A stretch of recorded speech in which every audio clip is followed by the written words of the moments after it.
प्यारे बच्चों नमस्कार।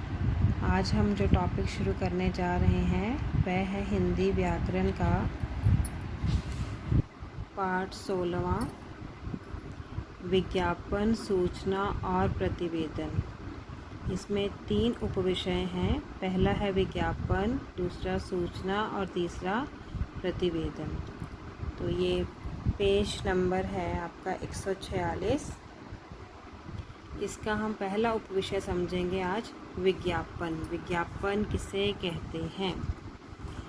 तो बेटा देखिए, विज्ञापन लेखन हमारे जो पाठ्यक्रम में है कि हमें एक क्वेश्चन आएगा जिसमें ये कहा गया होगा किसी भी चीज़ के बारे में कोई भी सूचना देते हुए कि इसके ऊपर आप विज्ञापन का प्रारूप तैयार करें। प्रारूप होता है उसकी रूपरेखा तैयार करें।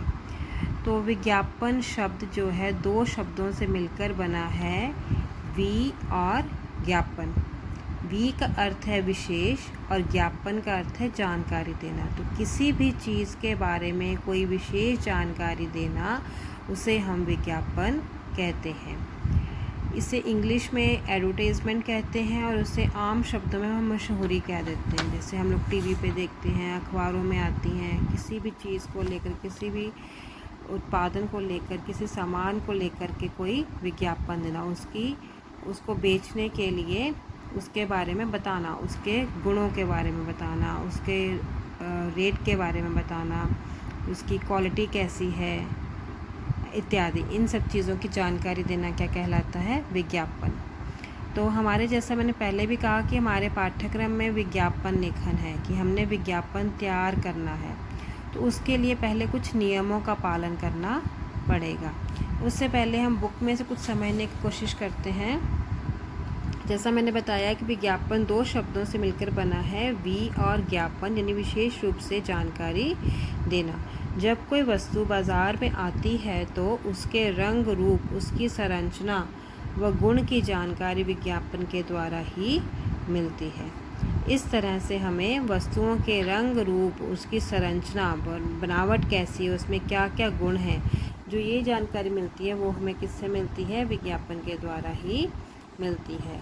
तो आपकी पुस्तक में भी 147 पेज पे विज्ञापन तैयार करने से पहले कुछ ध्यान देने योग्य बातें लिखी हुई हैं, लेकिन मैंने इन्हें आसान शब्दों में समझाने के लिए अलग से लिखा है। विज्ञापन लिखने के नियम। पहला है आकर्षक। जो आपका विज्ञापन है वो लिखने का ढंग जो है आकर्षक होना चाहिए। ऊपर सबसे पहले हमने मोटे रूप से उस वस्तु की या उस जिसके बारे में विज्ञापन लिखना है उसके बारे में मोटे रूप में लिखना है, मोटे अक्षरों में लिखना है, एक शीर्षक देना है उसका। दूसरा है संक्षिप्त, कि वो संक्षिप्त होनी चाहिए। हमें बड़े बड़े वाक्यों का प्रयोग नहीं करना। हमें वाक्यों की जगह क्या करना है? शब्दांश लेने हैं। जैसे कि कॉमास डाल के हमें उस वस्तु के गुणों के बारे में, जो उसका जो विवरण है उसके बारे में बताना है। वो मैं आगे बताऊंगी करके आपको कैसे करना है। तीसरा क्या है कि वो हमारा जो विज्ञापन लेख है वो सरल और स्पष्ट भाषा में होना चाहिए। ये नहीं है कि जो पढ़ने वाले को समझ ही ना आए कि हम विज्ञापन में कहना क्या चाहते हैं। और चौथा है कि धोखाधड़ी रहित। ये नहीं है किसी भी चीज़ को उसकी बिक्री बढ़ाने के लिए झूठी तारीफ़, उसके झूठे गुण बता करके उसे बढ़ा चढ़ा करके लिखा जाए। तो जो वास्तविकता है वही लिखी जानी चाहिए। आगे 5वां है विज्ञापन देने वाले का पूरा पता और संपर्क नंबर। मतलब कि जिसकी ओर से विज्ञापन दिया जा रहा है, ताकि उसे खरीदने वाला या जो उसको लेना चाहता है, उसके बारे में जानकारी लेना चाहता है, वो उससे संपर्क कर सके। तो विज्ञापन देने वाले का पूरा पता और संपर्क नंबर साथ में नीचे दिया जाना चाहिए। अब थोड़ा सा हम पीछे की ओर जाते हैं या देखते हैं कि विज्ञापन किस तरह से लोगों तक पहुंचाए जाते रहे हैं पुराने समय से लेकर अब तक। तो पुरातन काल से अब तक के विज्ञापन के साधन। सबसे पहले बेटे ये भी आपके पेज नंबर 148 पे सब कुछ दिया हुआ है विवरण। तो पहला पॉइंट है ढिंढोरा पिटवाकर। जैसे पुराने समय में राजा महाराजा लोग हैं, कोई भी जो सूचना है अपनी जनता तक पहुंचाना चाहते थे तो वो ढोल से ढिंढोरा पिटवा करके जो है विज्ञापन लोगों तक सूचनाएं दिया करते थे। वो चलन अभी भी है, लेकिन उसका रूप बदल गया। अब क्या है, रिक्शे, ऑटो रिक्शा या खुली जीप के ऊपर माइक इत्यादि लगा करके इसका प्रयोग किया जाता है। आजकल भी चुनाव के दिनों में भी ये जो है इश्तिहार विज्ञापन का प्रचलन चल रहा है। दूसरा, स्टॉल लगाकर, ये भी हम देखते हैं कि मेलों में हैं जो स्टॉल लगे होते हैं अलग अलग वस्तुओं के, जैसे कई जगह पशुओं की बिक्री के लिए स्टॉल लगाए जाते हैं, जहाँ जैसे सिंचाई के साधन, खेती मेला लगते हैं, उसमें सिंचाई के साधनों के लेकर, ट्रैक्टरों को लेकर स्टॉल लगाए जाते हैं, उनकी बिक्री के लिए उनका विज्ञापन दिया जाता है। अभी भी हम देखते हैं कि जैसे सड़कों पे एक तरफ स्टॉल लगा के किसी न किसी उत्पादन का विज्ञापन दिया जाता है उसकी बिक्री को बढ़ाने के लिए, या फिर घर घर जा कर के। और इश्तिहारी पर्चे, ये तो आप लोग भी देखते हो, जैसे घर में आपकी किसी बड़ी बहन या भाई कोई काम शुरू करता है, कि मान लो आपकी किसी बहन ने सिलाई का काम शुरू किया, किसी ने ट्यूशन शुरू करवाई है या ब्यूटी पार्लर का काम शुरू किया, तो आप लोगों को होता है कि ताकि ग्राहक आएँ तो हम क्या करते हैं, उसके लिए एक पर्चा छपवाते हैं, जिसे इश्तिहार बोलते हैं, इंग्लिश में इसे पैम्फलेट्स बोलते हैं। तो उन रंगीन पर्चों के ऊपर सारा ब्यौरा दिया जाता है और उसे अखबारों के बीच में डलवा करके घर घर पहुंचाया जाता है। तो ये भी क्या है, विज्ञापन पहुंचाने का एक तरीका है। उसके बाद है मैगज़ीनों, समाचार पत्रों के द्वारा भी आप देखते हैं कि उसमें बड़े बड़े तस्वीरें लगी होती हैं किसी भी चीज़ को बेचने के लिए। रेडियो, टेलीविज़न तथा सिनेमा, इस पे तो बहुत ही ज़्यादा हमें हर तरह की ऐड, जो पहले जितने भी साधन थे वो सुनकर या पढ़कर, देखकर हमें किसी वस्तु के बारे में पता चलता था, लेकिन रेडियो, टेलीविज़न या सिनेमा पे क्या है, उसके लिए एक छोटा सा प्ले भी तैयार किया जाता है उस चीज़ को बेचने के लिए। जैसे आप लोग आमतौर पे देखते हो टूथपेस्ट का विज्ञापन है, होता क्या है, पहले तो एक स्टोरी से चलती है, हमें पता भी नहीं होता कि किस चीज़ के बारे में है, जब एंड में आता है तो पता चलता है कि हाँ इस चीज़ की ये मशहूरी है, इस चीज़ का ये विज्ञापन है। अगला पॉइंट है मोबाइल और इंटरनेट के द्वारा। मोबाइल और इंटरनेट पे भी आप देखते हो, हम सर्च करते हैं, कहीं भी कोई लिंक खोलते हैं तो उसमें बीच में एड्स आती हैं, एडवर्टीज़मेंट को ही शॉर्ट में एड्स बोलते हैं, ठीक है। तो उसे हमें करना पड़ता है स्किप ऐड, तो वो भी क्या है, एक विज्ञापन ही है, लेकिन वो क्या है, चलते फिरते विज्ञापन, जो कि वीडियो के रूप में हमारे सामने प्रस्तुत किए जाते हैं। और लास्ट में है वाहनों पर पोस्टर चिपकाकर, बड़ी बड़ी बसें, ट्रकों या ऑटोज़ पे जो कि एक शहर से दूसरे शहर में जाते हैं, उन पे भी लोग क्या है अपने प्रोडक्ट का छपवा करके, सिंबल या कोई भी चिन्ह छपवा करके उसकी बिक्री को बढ़ाने का प्रयास करते हैं। तो ये थे साधन जो कि अपनी वस्तुओं को बेचने के लिए लोग इस्तेमाल करते हैं। अब बेटा बात आती है हमारे विशेष सीखने वाली, कि हमारे पाठ्यक्रम के अनुसार हमें क्या सीखना है।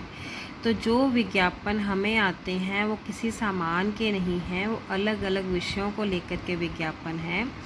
तो विभिन्न प्रकार के विज्ञापन, मैंने उनका थोड़ा सा उनको वर्गों में डालने की कोशिश की है। जैसे पहले हैं नौकरी के लिए आवेदन या रिक्त स्थान के लिए।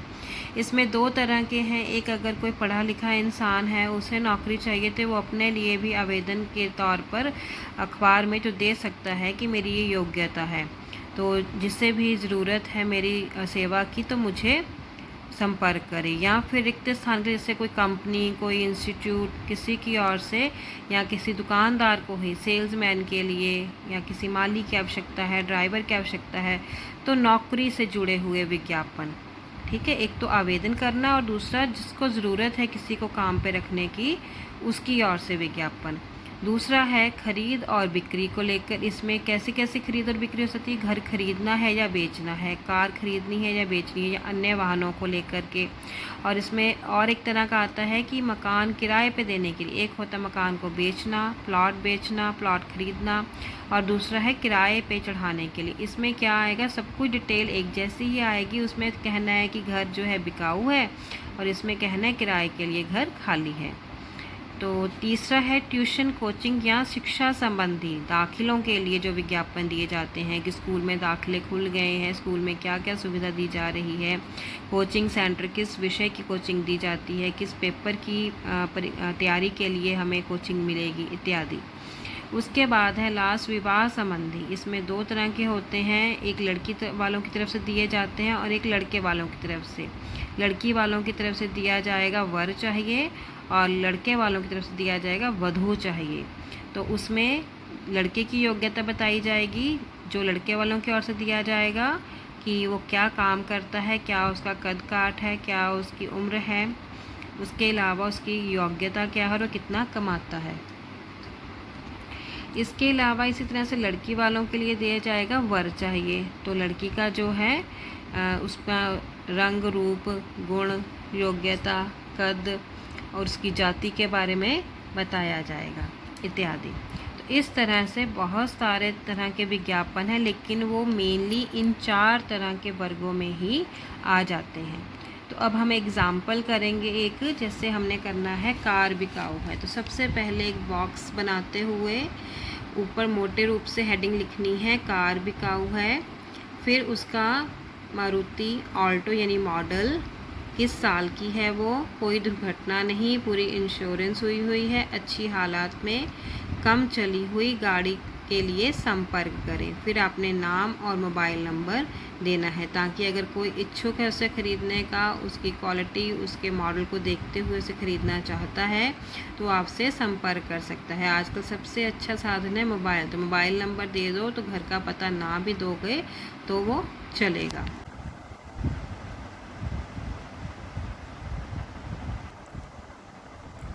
अभी मैं आपको ये समाचार पत्र का एक पृष्ठ दिखा रही हूँ। किसी भी समाचार पत्र में हर रविवार को ये आता है, क्लासिफाइड एडवर्टीज़मेंट इसको बोलते हैं। एक पेज होता है, क्लासिफाइड का हिंदी में अर्थ होता है वर्गीकृत, यानी कि अलग अलग विज्ञापनों को अलग वर्गों में बांट दिया जाता है कि ये कॉलम इस तरह के विज्ञापन की है, ये अगला कॉलम अलग तरह के विज्ञापन के हैं। जैसे पहला है आवश्यकता, अपॉइंटमेंट्स, जो मैंने आपको पहले तरह की बताई कि जो पढ़े लिखे इंसानों को नौकरियों के लिए, जैसे किसी कंपनी की ओर से दिया गया है। सबसे ऊपर पहला दिया गया है रेडीमेड की थोक दुकान पर काम करने के लिए। फिर अगला कंपनी की ओर से दिया गया है। फिर अगला पार्ट टाइम है, शिक्षाकर्मी, फाइनेंस, ज्योतिष की ओर से। फिर टूर्स एंड ट्रेवल्स की ओर से, प्रॉपर्टी, दुकान के लिए, मकान के लिए, एजुकेशन के लिए, एडमिशन्स और सेल और ख़रीद के लिए। ये पब्लिक नोटिस है, फाइनेंस है। और ये सबसे नीचे है मैट्रिमनी। मैट्रिमनी का अर्थ है शादी के लिए। ये रहा वधू चाहिए। उसके बाद ये जातियों में विभाजन किया गया है, किस जाति के रिश्ते किस कॉलम में रखने हैं। उसके बाद वर चाहिए। वर चाहिए में ये अग्रवाल के, ब्राह्मण के, इस तरह से अलग अलग जातियों के जो हैं वो रिश्तों के लिए विज्ञापन दिया गया है। अब हम चलते हैं अभ्यास की ओर। 152 पेज पे आपका अभ्यास है, जिसमें आपको विज्ञापन के लिए अभ्यास करने के लिए प्रश्न दिए गए हैं। जैसे पहला है कोचिंग सेंटर के उद्घाटन के संबंध में विज्ञापन का प्रारूप तैयार कीजिए। अगला है सेल्समैन की आवश्यकता के लिए। बेटे इसमें बहुत ही आसान है कि जो आपको कॉमास में दिया गया होगा उसको आपने मेन मोटे अक्षरों में लिख देना है, वो आपका शीर्षक बन जाएगा। थर्ड में दिया गया है योग सीखिए, ये आपकी हेडिंग बन गई। 5वें में दिया गया है कार बिकाऊ है। तो अभी हमने कार बिकाऊ का किया। अगर आपको इस फॉर्म में प्रश्न आते हैं, वैसे तो क्या है सीधा ही आया होता है कि कार बिकाऊ है के लिए विज्ञापन प्रारूप तैयार करें, इस तरह के पूरे डिटेल वाले क्वेश्चंस पेपर में नहीं आते। अगर ऐसे आ जाएं तो आपके लिए और भी आसान है। इसमें से सब कुछ बताया गया है। आपका नाम विमल प्रसाद है, आप मकान नंबर जगाधरी में रहते हैं, आपका मोबाइल नंबर ये है, आप अपनी 2009 मॉडल की मारुति कार बेचना चाहते हैं। वर्गीकृत विज्ञापन के अंतर्गत कार बिकाऊ है का प्रारूप तैयार लिखिए। सबसे पहले हेडिंग लिखेंगे कार बिकाऊ है, फिर आप उसका मॉडल नंबर उठाना शुरू कर देंगे।